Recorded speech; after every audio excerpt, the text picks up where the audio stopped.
Major funding for NOVA is provided by the Park Foundation, dedicated to education and quality television.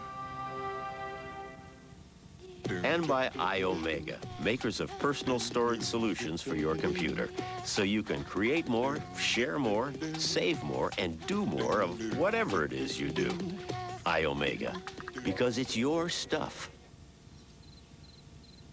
This program is funded in part by Northwestern Mutual Life, which has been protecting families and businesses for generations. Have you heard from the Quiet Company? Northwestern Mutual Life. And by the Corporation for Public Broadcasting and viewers like you.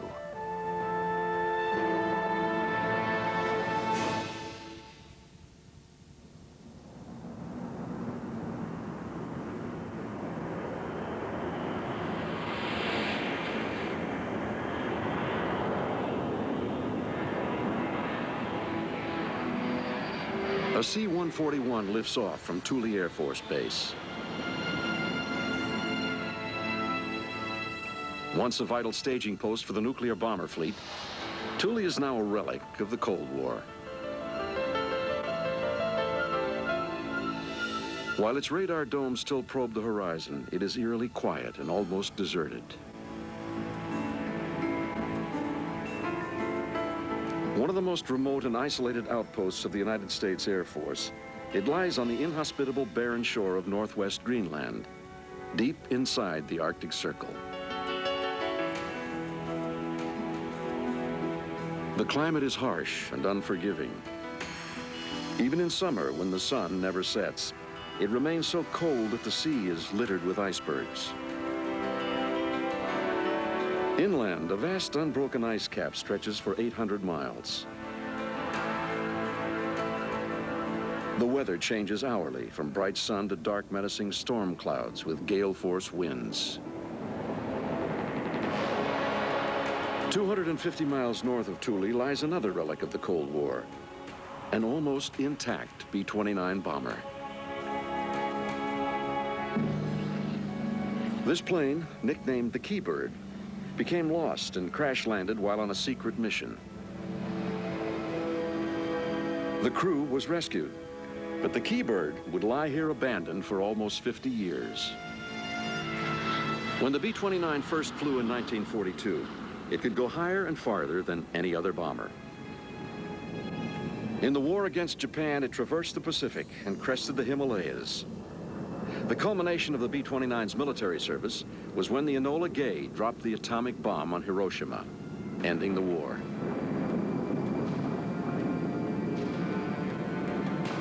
Nearly 4,000 of these planes were built, but now less than a handful remain. If the Keybird could be recovered from this Arctic wilderness, it would be a unique treasure of aviation history, probably worth a great deal of money. Daryl Greenemeyer, a former test pilot, has been working on a bold plan to rescue the B-29 and fly it back home. Well, we haven't got any fuel, Daryl has flown higher and faster than most other living pilots. He had once been a test pilot on the U-2 spy plane and its replacement, the SR-71 Blackbird.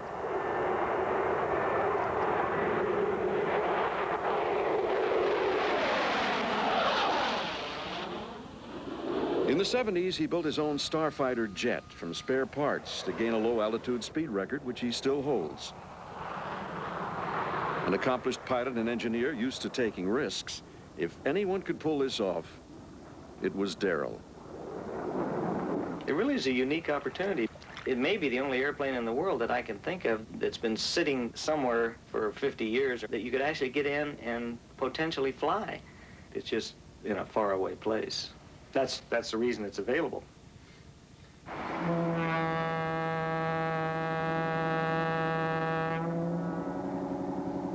But getting the Keybird into the air requires more than skill and boldness.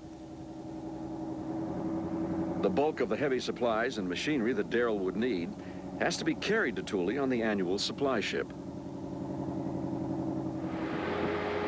A 5-ton bulldozer will be needed to build a runway for the B-29. Bulky new tires and propellers are also required. along with 4 massive reconditioned radial engines. All of this equipment has to be carried north over the 250 miles of desolate Arctic landscape that separates Thule from the bomber.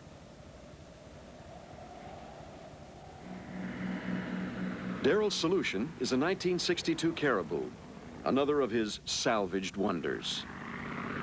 It's basically a short field, short landing and takeoff airplane. And it's made for unimproved fields. They used it in Vietnam a lot. And it's a pretty rugged airplane. It's ideal for this sort of thing. Flying these engines in, and it'll carry a pretty good load. Rick Kriege, who had been Darrell's chief engineer for over 7 years, is responsible for making his plans work. With the Caribou's arrival in mid-July, Darrell's team is complete. Cecilio Grandi has been Rick's assistant for 3 years, learning on the job. Dirt doesn't go through the filter. Vernon Rich is a toolmaker and machinist. And Bob Vanderveen, as well as being another pair of hands, is going to do the cooking. Roger von Groot, a retired airline pilot and a distant relative of Baron von Richthofen, will fly the Caribou.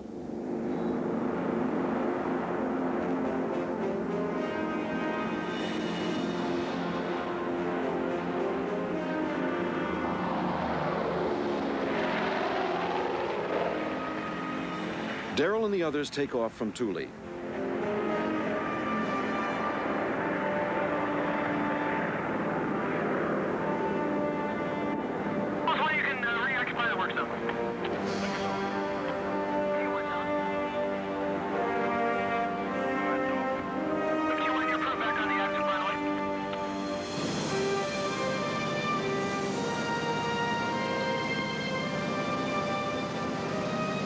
Their flight takes them over uncharted mountains and glaciers 250 miles north. It is a risky journey into the unknown where the chances of rescue are slim. Finally, they come to the valley where the B-29 came to rest.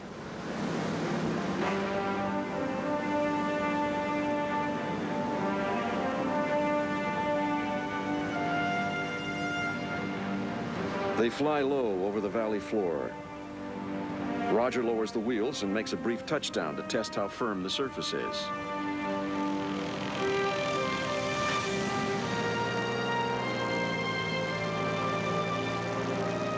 It seems fine. So they go around and come in to make a landing.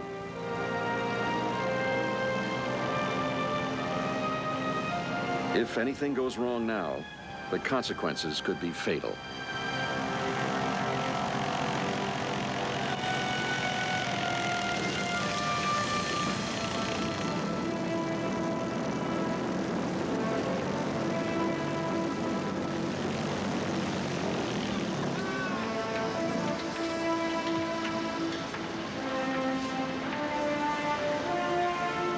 But they make it.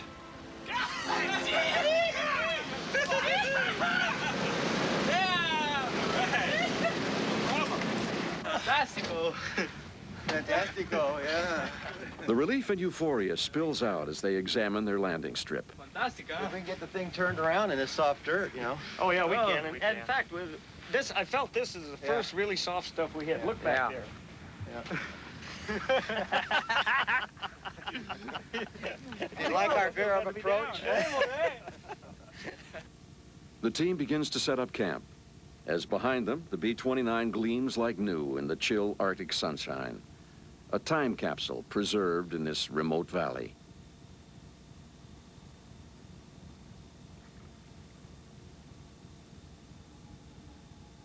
All around is evidence of the remarkable story of the Keybird's last crew.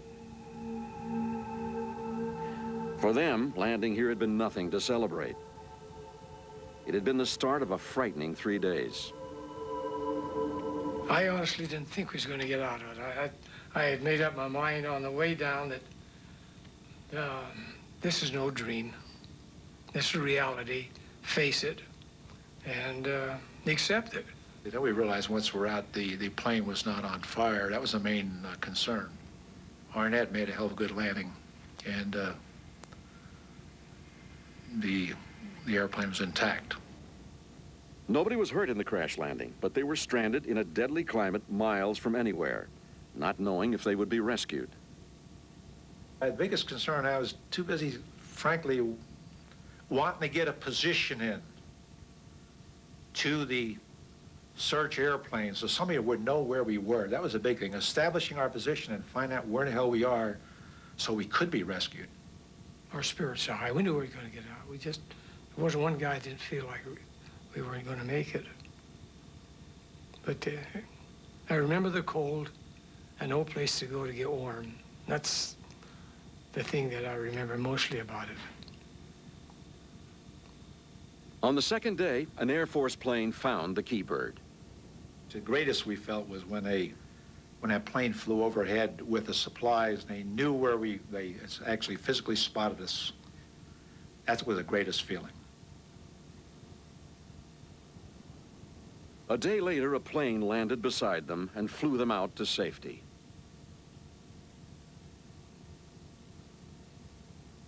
Now, at last, the Keybird was going to be rescued as well.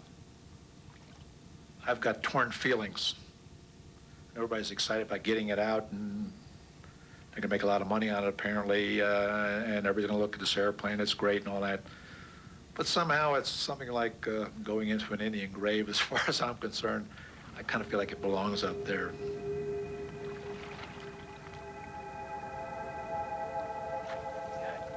No longer claimed by the Air Force, the Keybird was now available to anyone who could fly her out. Darrell and his team go to work. Keybird, over. The radio link to Thule is established.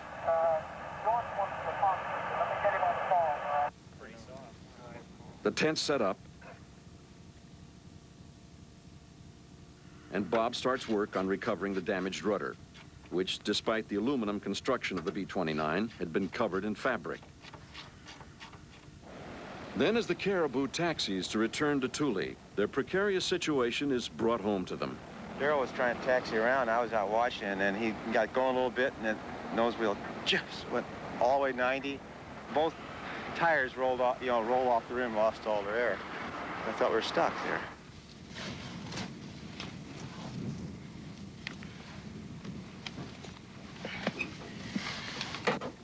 It takes hours to dig the wheels out of the sticky mud. Rick's idea to use propane gas from the camp stove allows the Caribou to return to Thule, even though the wheels could explode if they get too hot.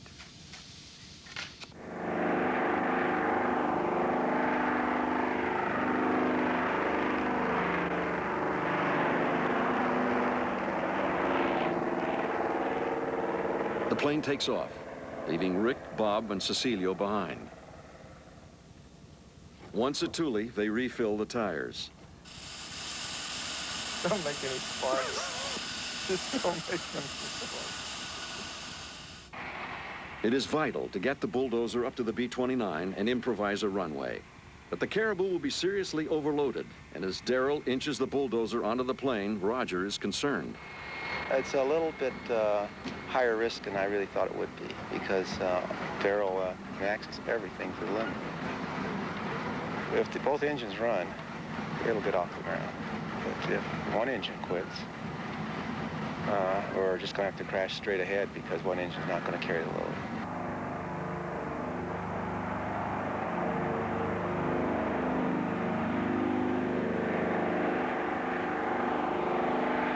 The Caribou, slow and cumbersome, returns to the B-29.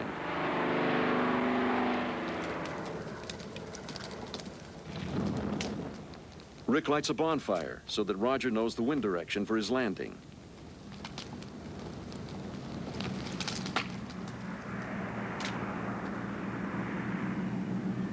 As the dangerously overloaded Caribou comes into land, people on the ground do not realize that something has gone seriously wrong.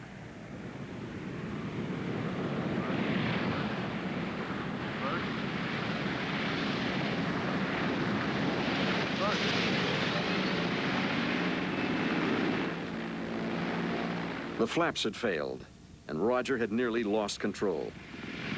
We came in no flapper. I knew you were going to be. Oh, 90 knots. I was stalling. I was in the shaker at 90. And Darrell said, we can't do it without the flaps. I thought, oh, shit, I don't want to go all the way back to it. We're getting low on fuel.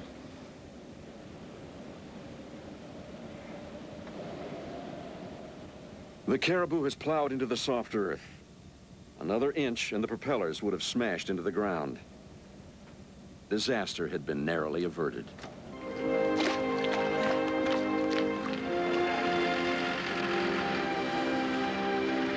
Darrell puts the bulldozer to work on the B-29, immediately proving its worth.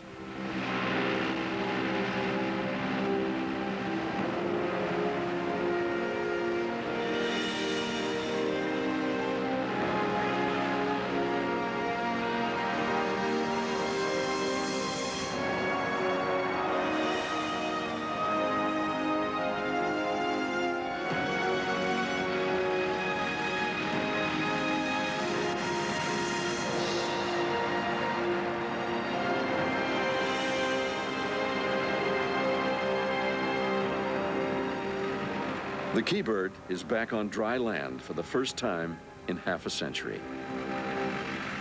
Seriously, we got it, eh?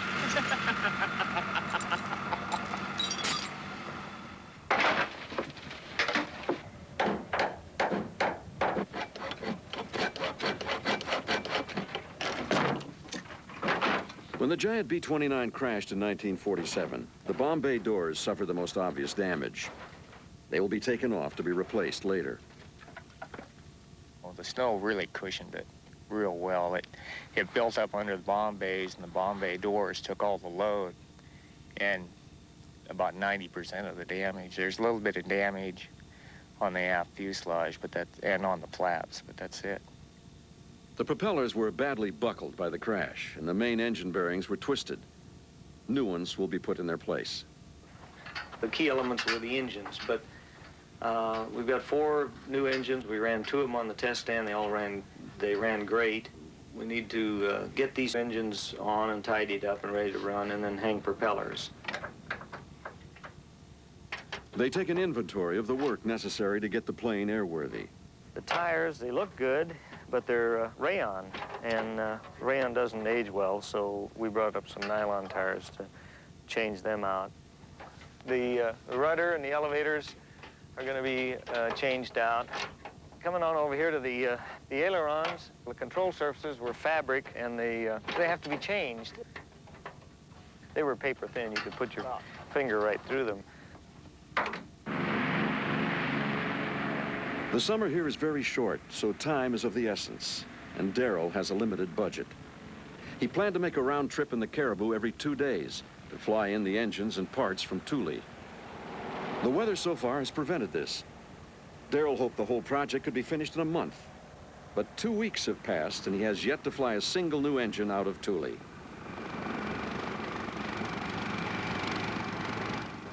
Captain Dugan, the base manager, asks him about the schedule. When you got here that, you know, trying to plan to have people in here. That's assuming we could fly straight through, and we haven't been able to. And I told him, I said, the weather up here is not like, it may be summer, but it's not summer like you think of it in the United States. Yeah, that's right. Talk to the man upstairs and do something with this weather, will you? Well, to get it the same at both sites would be unique also. Yeah. Yeah. Actually, the weather up there the last few days has been nice. Well, that's what I heard. I was going to say, it's good up there, and it hasn't been good here. In fact, it's hot. Yeah, it gets actually hot sometimes, like 50 degrees. And no wind.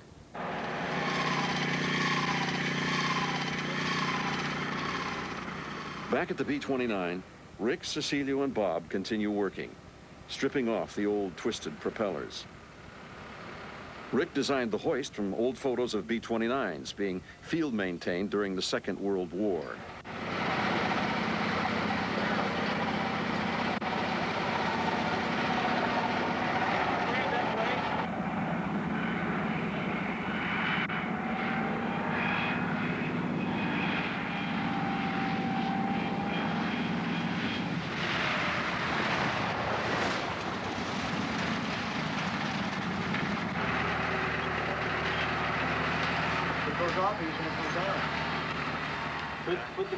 Darrell and Roger return with a new engine, and the old ones are slowly eased off. I lay down, just real easy. Go forward.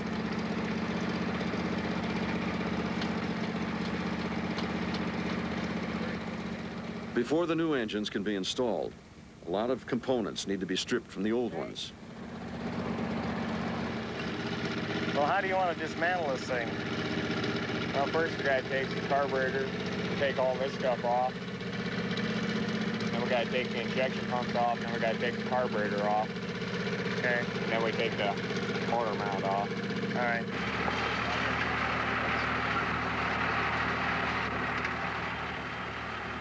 Eventually, a small production line is set up as old engines are dismantled to be taken back to Thule, and the new ones are made ready to be hoisted back into place on the old engine mountings. The engines themselves are massive 18-cylinder radials, the most powerful ever built. Changing these huge engines in a warm hangar is difficult enough. Doing it in the middle of the Arctic will be a back-breaking task.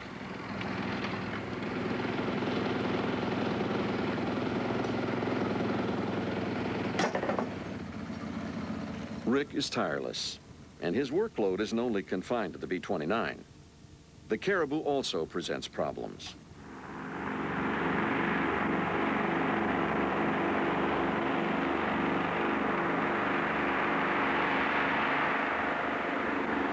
The Caribou takes off on its third trip to Thule.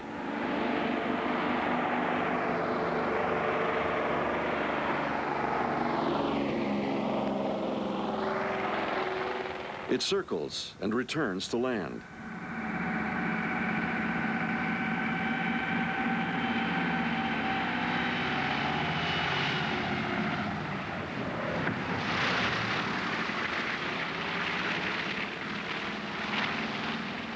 Roger thinks there may be an engine fire.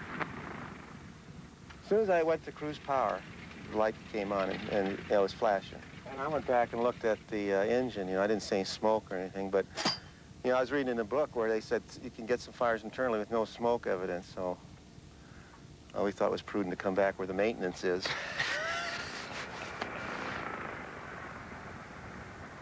Rick discovers that the fire indicator on the engine is faulty. The abortive flight has cost Darrell more time. It's really disappointing. What can I say? I mean, it's here we got 2 beautiful days of weather coming up, and we got plenty of work to do, but it's just gonna, you know, if we can't take off on Monday, then we are behind. We're gonna have people sitting on their hands doing nothing. Then the weather causes more delay. A month has passed, and it is now the second week of August. Snow is beginning to settle ominously on the surrounding hills.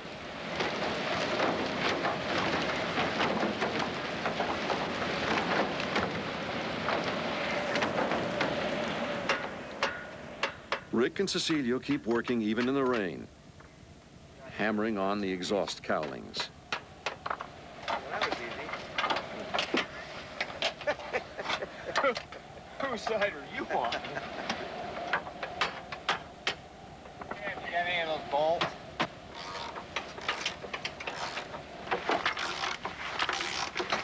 Have you heard a report from the CASA on the tops of the clouds? And also, is it scattered or broken back at Thule? It's broken back here. And scattered 1.7. So this Darrell is desperate to keep the shuttle flights going and feels that he has to risk flying in bad weather. so don't bother going that direction. Okay, I guess we'll give it a shot. We'll come around, and then we'll try and come in under it.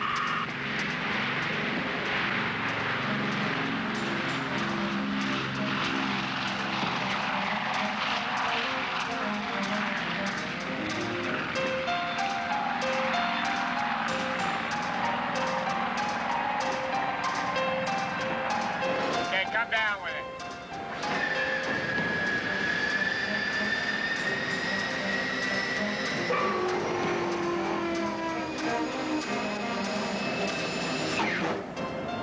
Let's go ahead and go back up with it again.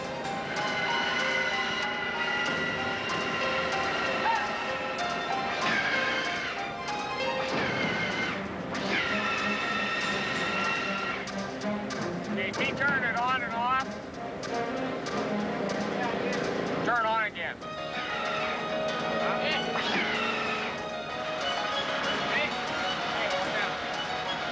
The work is physically demanding. Removing the old tires takes hours, even using the bulldozer to separate them from the rim.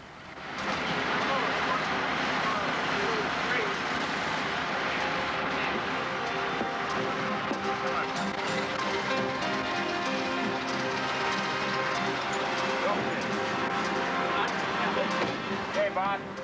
Now.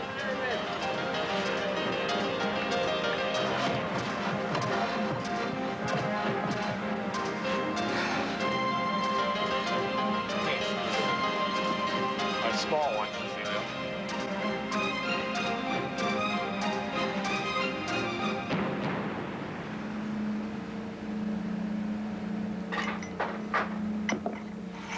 Rick is beginning to show the strain of this hard work and looks exhausted.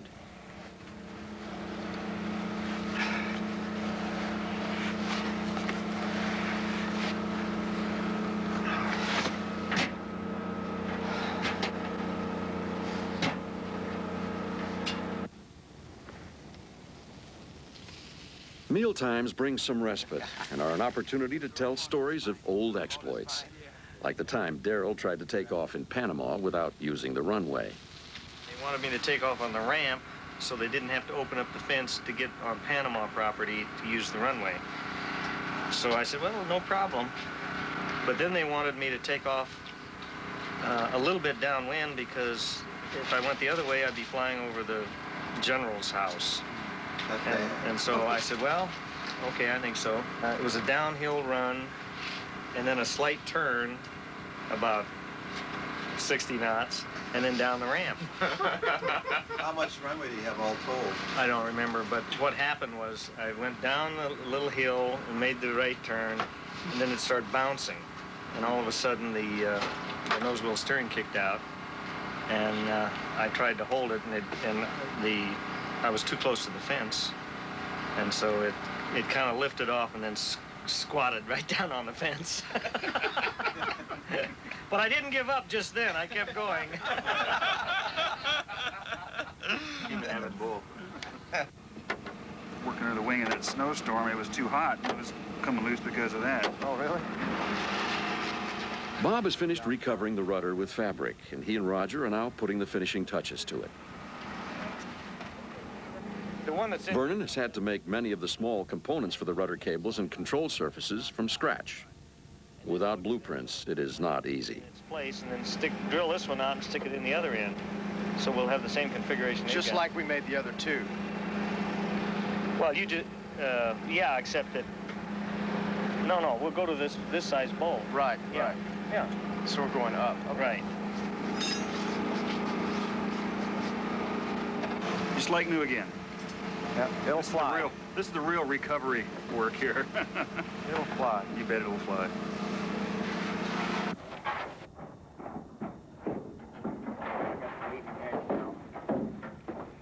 By the time the rudder is ready to be hoisted back into place, the project has taken 5 weeks. Far longer than Darrell's original forecast. Why don't you give me that, bolt? Is that the correct one up there? Yep. But the sun is now back, and people's spirits have lifted again. All right. Beautiful.